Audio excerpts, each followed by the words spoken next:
Hello, I'm the Pink Phantom.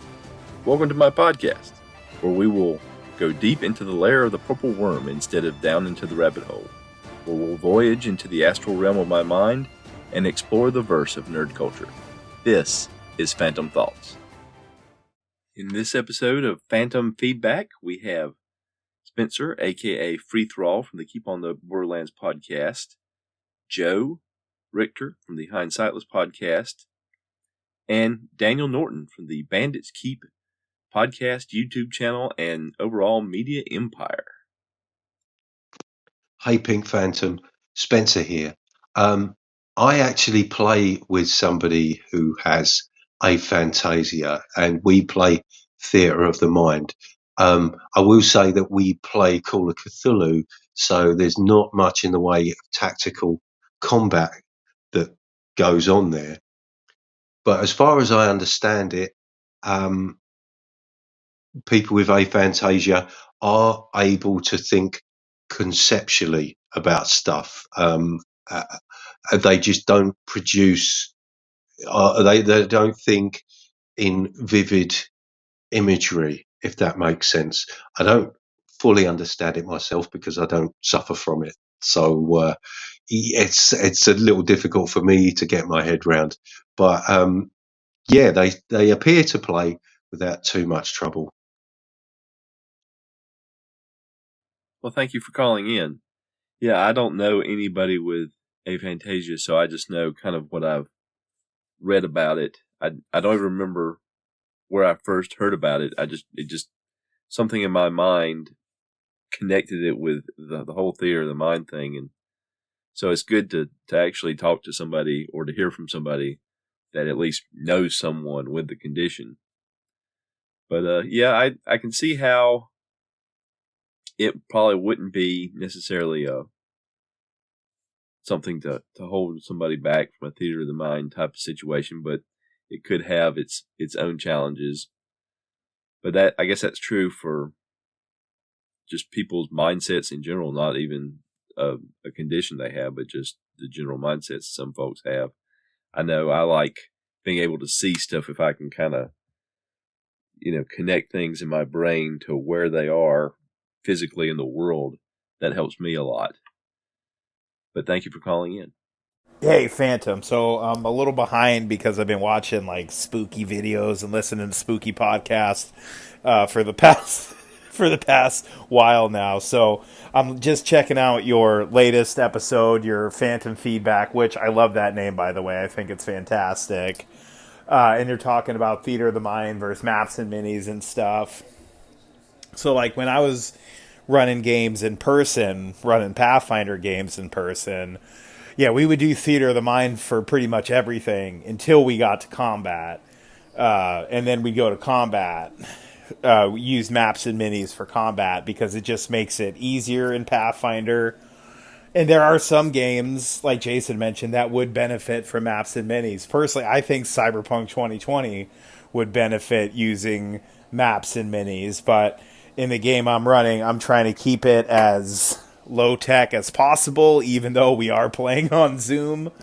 But yeah, man, I love my miniatures, which I've talked about a bunch. Is very weird for me because I can't really see. I got to tell people where to move them and stuff. But another reason maps and minis are good is if you're like in a dungeon and there are traps, a certain square is trapped, you could, if you're having the players move their tokens around, their minis, then when they hit that trap. And if they don't, so that's another reason why maps and minis could come into play. But, I like that blend. I like the blend of a little bit of Theater of the Mind, a little bit of maps and minis. So anyway, back to the episode. It's always good to hear a new one from you, Phantom, and I will talk to you soon. Peace out. Thanks for calling in, Joe. Yeah, I like maps and minis too, especially like you said for combat. For more general purposes than certainly just describing what you're doing can work very well.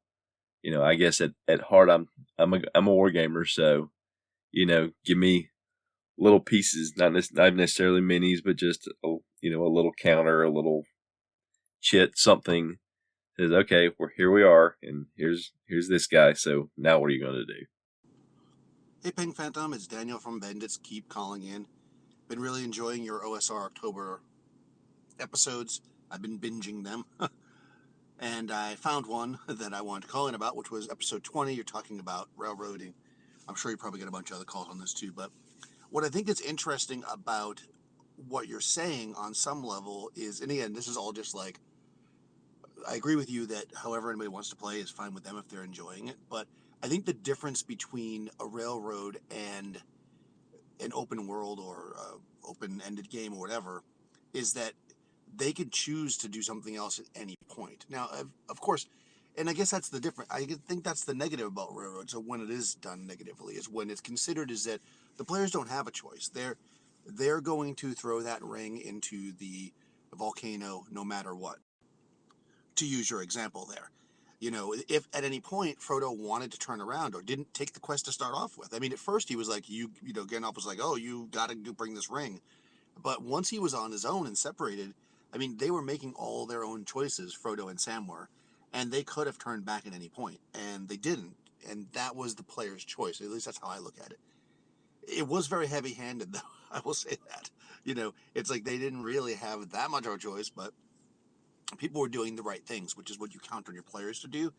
So, I mean, again, you can't really use a movie or a show to actually demonstrate what a campaign is like, because it would be much more like something like Game of Thrones, where things are open-ended and people are doing things in different directions and people change alliances and those kind of things. That's a lot closer to what I think a D&D campaign would be like. But to the point of railroading, I tend to think of that term as a negative. That is, you're railroaded when, like you mentioned, there's 3 doors you can go through, and no matter what door you go through, it's the ogre's there. And then you're like, we don't want to go further in this dungeon. We turn around and go back through the door we came through. Oh, the ogre's there. Like, that's a railroad, right? You've got to fight this ogre. This is the setup I set up. I think adventure paths fall closer into what I would call a linear adventure. That is that at the beginning, okay, we're going to do this. And there's going to be things that are going to happen for us to do that. And these adventures are going to be put in front of us, and we're going to do those adventures because that's what you do in a linear adventure. But you still have some agency as to how that happens, right? You don't have to fight the ogre today if you don't want to. You could make a plan and never fight the ogre.